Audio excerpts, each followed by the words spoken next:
শ্রোতা বন্ধুরা, আপনাদের জানাই আমন্ত্রণ, শুভেচ্ছা। এডিসি এফএম বাংলা তোমাদের সাথে শেয়ার করতে চলেছি লোভ গল্পের পাঠে। আমি মুক্তার।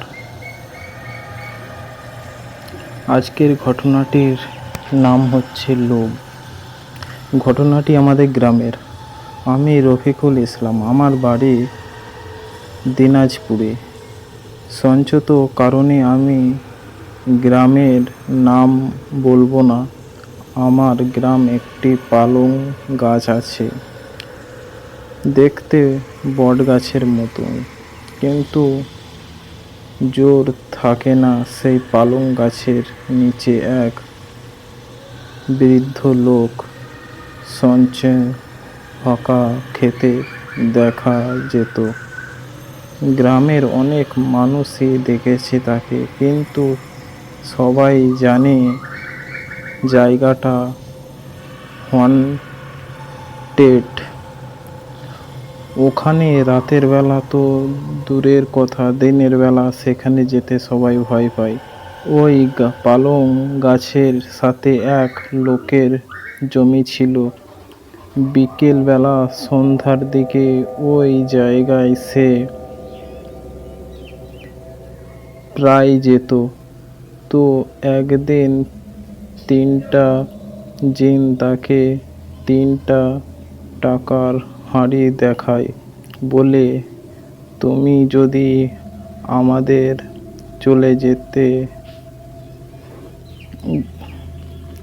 আমাদের দলে চলে আসো, তাহলে তোমাকে এই টাকাগুলো দেব।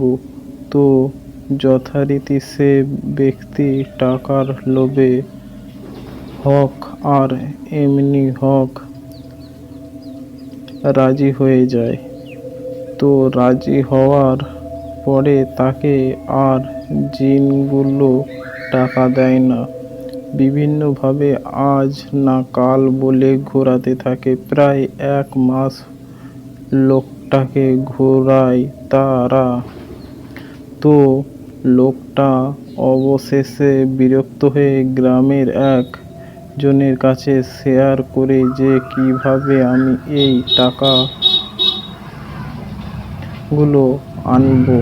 এবং একটা জিনিস বলে রাখি, লোকটা যখন জোর করে টাকার হাঁড়ি আনতে যেত, তখন হাঁড়িগুলো মাটির নিচে তলিয়ে যেত।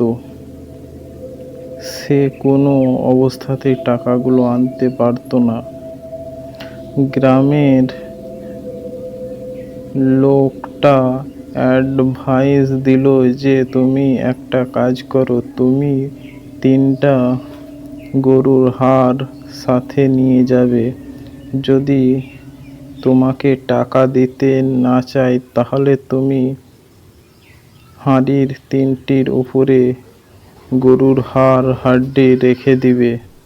তো সেদিন সেটা করার হাঁড়ি আনতে গেলে 2টি জিন রাজি হয়েছিল, কিন্তু একটা জিন কিছুতেই রাজি হচ্ছিল না। সে লোকটা কাপড় থেকে হাড় 3টি বের করে যথারীতি হাঁড়িগুলোর উপর রেখে দিল।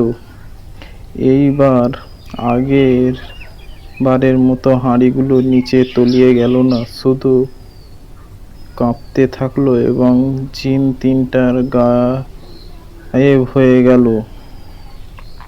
তো সে যথারীতি আরাম করে হাঁড়ি 3টি উঠিয়ে নিয়ে আসে এবং একটি ঝোপের ভিতর লুকিয়ে রাখে এবং বাড়ি চলে যায়। এরপর রাতে তিনি সেখানে আসে এবং হাঁড়ি 3টি নিয়ে জিনের ঘরের খাটের নিচে পুঁতে রাখে এবং তার স্ত্রীকে বলে, জায়গাটা সুন্দর করে ভরাট করে দাও, যেন কেউ বুঝতে না পারে। এর পরের দিন একটি ঘটনা ঘটে। সেই লোকটা কোনো কারণে পাগল হয়ে যায়। তখন গ্রামবাসী তাকে সুস্থ করার জন্য একজন হুজুর নিয়ে আসে। তো সেই হুজুর দুটি স্ত্রী ছিল। একটি স্ত্রী ছিল মানুষ আর একটি ছিল জিনেদের মেয়ে। যথারীতি সেই হুজুর চলে আসে এবং একটি বালতি নিয়ে সেই বালতিটা কিছু পানি নেওয়া এবং গ্রাম থেকে একজন লোক নিয়ে এসে লোকের ভালো করে চোখ বেঁধে বলে, সেই পানিতে তাকাও। লোকটি চোখ বাঁধা অবস্থায় পানিতে তাকায় আর তিনি সব দেখতে থাকে এবং সব বলে দেয় যে কি ঘটেছিল। তারপরে সেই হুজুর বলল, আপনারা কি কেউ টাকা এনেছেন জিনের কাছ থেকে? তখন তার স্ত্রী বলে যে আমরা টাকা আনিনি। অথচ সে অস্বীকার করে। তখন গ্রামবাসী মনে করে হয়তো হুজুরটা মিথ্যা বলছে। তো যাই হোক, তখন সে হুজুর বলে, আপনারা যদি আমাকে বিশ্বাস না করেন তাহলে আপনারা 10 জন আসবেন। আপনারা যদি এই বালতিটার উচ্চ করতে পারেন তাহলে বুঝবেন আমি মিথ্যা বলছি। তো যথারীতি 10 জন আসে। বালতিটির ভিতরে বাঁশ ঢুকিয়ে 10 জন ওঠানোর চেষ্টা করে কিন্তু উঠতে পারে না। তখন হুজুর বলে, আমি সেই জিনগুলো ধরতে চেষ্টা করছি। হয়তো আমি জিনেদের ধরতে পারবো না। তখন দেখা গেল ঘরের ভেতরে অনেক কিছু ছিল, যেমন ধান, আরো কিছু জিনিসপত্র উড়ে উড়ে বাইরে পড়তেছে একটি নির্দিষ্ট জায়গার ভেতরে। অবশেষে ঘরটা শান্ত হয়ে গেল। তখন হুজুর বলল, আমি ঘরটা শান্ত করে দিয়েছি, কিন্তু টাকা ফেরত দেওয়া না পর্যন্ত ওরা ছাড়বে না। যদি টাকা নিয়ে থাকেন ফেরত দেন। এরপর হুজুরকে বিদায় দেওয়া হলো। হুজুরকে বিদায় দেওয়ার পরেই ওই লোকটা সম্পূর্ণরূপে পাগল। লোকটির স্ত্রী কিছু কিছু টাকা নিয়ে গ্রামে জমি কিনতে থাকে। তখন গ্রামের মানুষ তাকে বলে, তোমরা তো দরিদ্র, তোমরা জমি কেনার টাকা পাও কোথায়? তখন লোকটির স্ত্রী বলে, আমার ভাইয়ের কাছ থেকে আমরা আত্মীয় স্বজনের থেকে ধার নিয়ে জমি কিনলাম। তারা রাতে অনেক বড়লোক হয়ে যায়। সেই পাগল থাকা লোকটি বাড়ির বাহিরে দড়ি দিয়ে বাঁধা ছিল।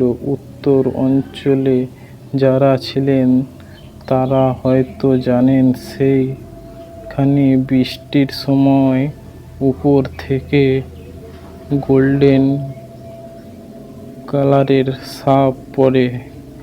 গাছ থেকেই হোক বা যেখান থেকেই হোক, সাপগুলো বিষাক্ত, কিন্তু কাউকে সে ছোবল দেয় না। সেই লোকটা যখন বাঁধা ছিল তখন একটা সাপ উপর থেকে পড়তেছিল। সেই লোকটা তখন বাঁধা ছিঁড়ে গিয়ে দৌড় দিয়ে একটা সাপ মাথা ছিঁড়ে পুরোটা খেয়ে ফেলে। এর 1 সপ্তাহ পরে লোকটি মারা যায়। অনেকের ধারণা যে লোকটিকে সেই গাছতলাতে থেকে দেখা যায়, সে আর কেউ নয়, সে ওই পাগলা লোকটি।